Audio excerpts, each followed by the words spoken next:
Oke, Assalamualaikum warahmatullahi wabarakatuh. Masih di materi decision tree, jadi masih membahas terkait decision tree. Di channel Nur Nafiiyah sebelumnya itu sudah ada video terkait penjelasan-penjelasan decision tree, baik itu menggunakan WK, kemudian diimplementasikan ke web, kemudian diimplementasikan ke Python. Silakan dicek di channel Nur Nafiiyah. Nah, berikutnya kalau diimplementasikan ke MATLAB. Nah, ini saya bahas lagi biar saya ini ya jelaskan lagi. Mungkin ada yang suka skip-skip. Tolong jangan di skip-skip karena nanti pada saat kita mau membuat skripsi atau riset terkait machine learning menggunakan algoritma decision tree itu harus paham ya, harus paham bagaimana langkah by langkahnya.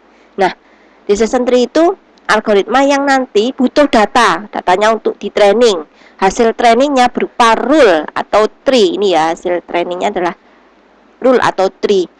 Terus modelnya rule itu seperti apa? Rule itu if bla bla bla, then bla bla bla. Nah, kalau tree, modelnya tree seperti apa? Ini di video saya sebelumnya itu sudah membahas modelnya tree adalah ini. Ini adalah tree ini. Atau kalau hasil WK-nya, nah, kelihatan ini. Ini adalah tree-nya. Ini pakai WK ya. Ini terlihat tulisan WK. Nah, ini. Nah, terus selanjutnya algoritma decision tree itu banyak macamnya. Nah, yang pernah saya pakai untuk riset itu ID3, C4.5 sama CAT. Nah, yang membedakan antara ID3 sama C4.5 adalah proses menentukan atribut menggunakan rumus entropi ataukah gen ataukah ada lagi yang satunya gen index. Nah, itu sudah pernah saya jelaskan juga di channel saya sebelumnya. Nah, ini ya saya tampilkan. Nah, ini rumus-rumus. Jadi yang membedakan rumusnya di bagian untuk menentukan atribut. Atribut itu variabel inputnya, variabel input. Nah, sudah saya jelaskan juga sebelumnya.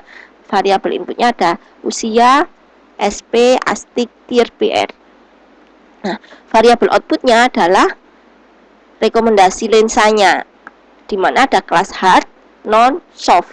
Ya, terus saya lanjut. Nah, karena di sini sebelumnya itu sudah saya bahas menggunakan Python lah. Kalau MATLAB gimana langkahnya? Kalau MATLAB langkahnya sama ya, silakan dirubah datanya ke bentuk konversi angka. Data lensa dikonversi ke angka. Jadi contohnya dikonversi ke angka seperti ini. Nah, jadi kalau ada yok dirubah ke 1, kalau ada presbiopik dirubah ke 2, kalau presbiopik 3. Nah, ini dirubah ke angka semua. Terus data ini silakan dimasukkan ke MATLAB-nya. Kan tadi datanya kalau Python itu kan dalam bentuk CSV. Kalau ini lebih baik data dalam bentuk data disimpan di file Excel. Data disimpan di file Excel, terus dibaca di MATLAB. Nah, dibaca. Caranya baca gimana? Caranya baca, misalkan disimpan di variabel data sama dengan XL read, nama filenya name file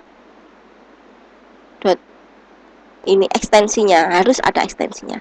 Terus bila perlu dilengkapi dengan kolom-kolomnya. Nah, ini dilengkapi dengan kolom-kolomnya. Oke. Kemudian sama saya punya data tes ya, kita coba data tesnya kemarin ini. Data tesnya juga saya simpan di Excel, kemudian dibaca juga. Langkahnya sama. Nah, barulah kita lakukan untuk melakukan training. Caranya training gimana? Caranya training cukup menggunakan fungsi ini fit.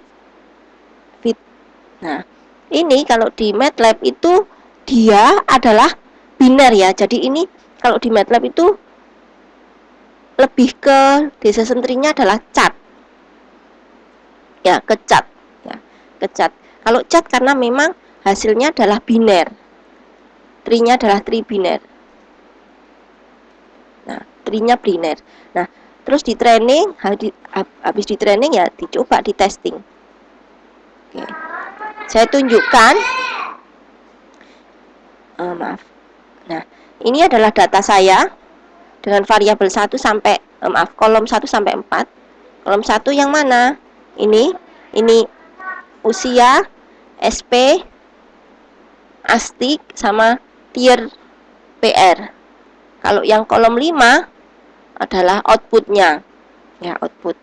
Terus data tesnya saya simpan di sini. Nih, data tes. Ya, data tesnya hanya 3 baris. Kolom 1, kolom 2, kolom 3, kolom 4. Simbol 1, 2, 3 bisa dicek di channel saya juga di video terkait ini. Pembahasan yok, saya rubah ini, replace biopik dirubah ini. Ini konversinya ya. Terus saya lanjut, kemudian dilakukan training. Nah, ini proses trainingnya. Nah, baris keempat adalah proses testing. Hasilnya langsung muncul nanti. Hasilnya berupa ini. Y itu data saya ini ya, data trainingnya, maaf, di output. Nah, ini jadi outputnya hasil data tes tadi 201, berarti kita lihat 2 itu apa? Hard.